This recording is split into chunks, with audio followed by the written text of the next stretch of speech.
and they're really great devices for accounting fraud as well. She actually says, I'm thinking of adopting this regulation.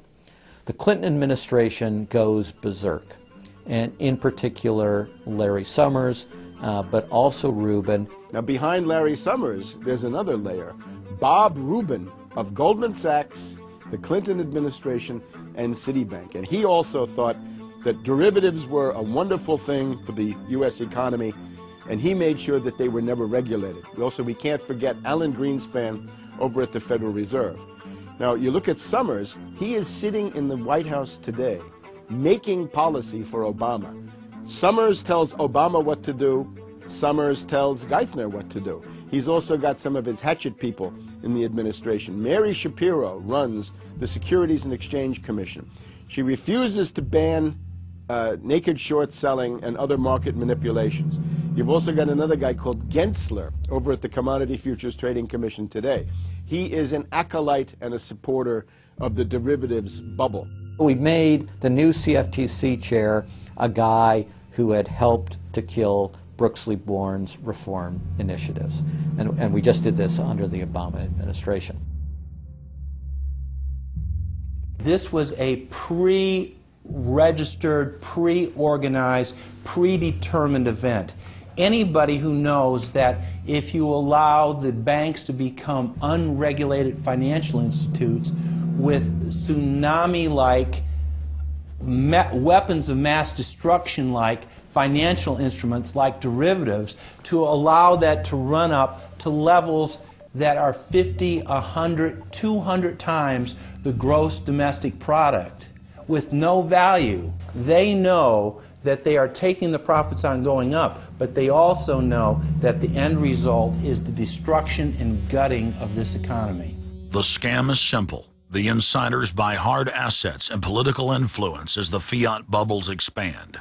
And then, at a time of their choosing, they purposefully implode the bubble. You've got a very small group of people, and the Federal Reserve and the global central banking system and the Bank of International Settlements in Switzerland, who are purposefully managing the boom and bust, credit supply, credit contraction, money supply growth, money supply contraction, to create artificial roller coasters and artificial volatility that they can trade around without taking any risk. It doesn't cost them any money. And if they do make a mistake because they're, as George Bush said, oh, the bankers on Wall Street are drunk. It is uncertain.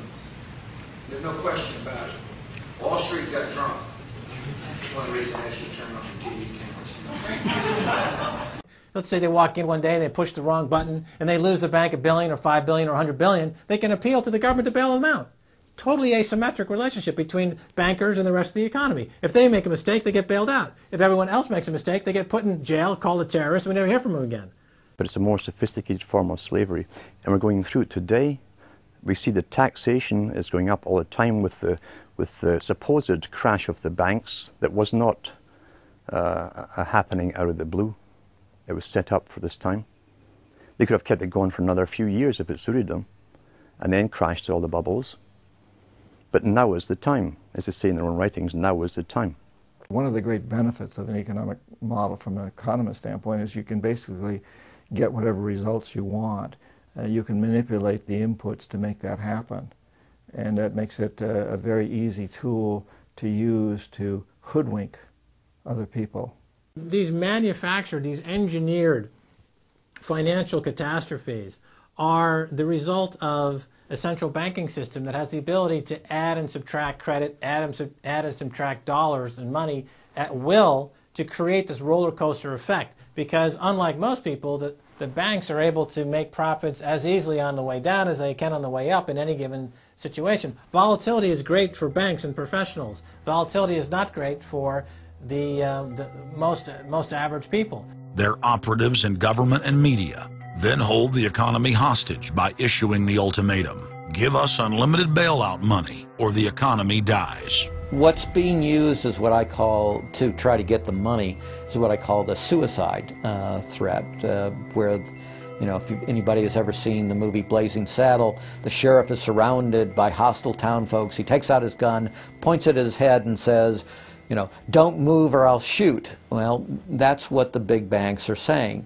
You know, give us unlimited cash or we'll die. And if we die, you'll die, because we're too big to fail. It is a false flag attack, because Hank Paulson will get up in front of Congress and say, we need $700 billion because that thing, that existential threat, the market is attacking us, and we need this handout to fight Mr. Market. Mr. Market is out there. We need to fight Mr. Market. It's an existential threat. Meanwhile, he is Mr. Market. He's the one causing the problems. We had Paulson, a representative of Goldman Sachs who happened to be running the U.S. Treasury, came forward with a hysterical briefing for the Congress saying, we, the Wall Street bankers, demand $700 billion in bailouts. So they say, yes, we'll give you all the money you need. Well, these are arsonists. Paulson, Tim Geithner, Bernanke, they're arsonists. They're asking for more matches. And the Congress is saying, who do we make the check out to? Who do we send these matches to? Who do we send the matches to? Is a ton of matches enough? Can we send you some gasoline to go with those matches? They're like, yes, please. Don't change our management. Don't pay us what assets are worth. Pay us way more than what our assets are really worth. Don't make us use honest accounting. Allow us to lie. We've just, under congressional pressure, changed the accounting rules for the express purpose of making sure that the big banks don't have to report honest losses. The only way they can pass this bill is by creating and sustaining a panic atmosphere. That atmosphere is not justified. Many of us were told in private conversations that if we voted against this bill on Monday, that the sky would fall, the market would drop 2,000 or 3,000 points the first day, another couple thousand the second day, and a few members were even told that there would be martial law in America if we voted no. That's what I call fear-mongering. We have, people in the government threatening martial law or things to get their way in the executive branch against Congress. If you put all these signs together, it doesn't look good at all. To the extent we are a democracy, we're sort of a hairbreadth away from a police state. Congress aided the bankers in carrying out the biggest heist in history with the so-called banker bailout of 2008. The bailout money, the $13 trillion or so dollars that have been given to the banks, is sitting on the balance sheet of the banks, and that is incurring interest costs. And that's going to precipitate the need to flush the system with more cash. And at some point, the dam will break, and you're going to have very high inflation. Some predict hyperinflation. You cannot print phantom money out of thin air, backed by nothing and producing practically nothing, without destroying the world economy. So unless we cut out the toxic funds, the toxic elements of this economy, every time we put in money on this bailout, it's just feeding the fire. It's not making things better.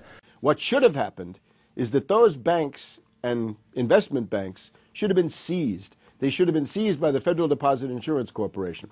Those are zombie banks.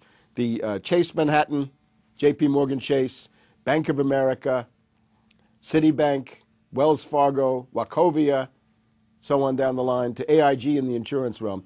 These are zombie institutions, insolvent, bankrupt. The only thing to do with them is to seize them, put them through Chapter 11 bankruptcy. That'll probably turn into Chapter 7 bankruptcy, liquidation. And above all, triage the derivatives on their books. There's no way to bail out a $1.5 quadrillion black hole of derivatives. But nevertheless, they tried. They will, of course, try to regain some of this money back, but their debts, unlike any other period in history, are now a quantum size bigger than the entire global GDP by a factor of 50 to 100. It's almost infinite amount of debt. If you really look at the numbers, because of the massive, massive debt, and right now, total debt in this country is about 375% of the gross domestic product. And that's not including derivatives. If you put the derivatives in, it's probably 20 to 30 times gross domestic product. It's beyond what anybody has ever even considered. While they were looting North America into the ground, the international banking syndicate was simultaneously executing the same scam in over 100 other nations. So who got the money? To financial institutions in Europe and other countries. Which ones? I don't know. $500 billion and you don't know who got the money? Well, Obama's got one difficulty with this Congress. It's the number of freshman Democrats that got elected. Many of these people know that they got their seats in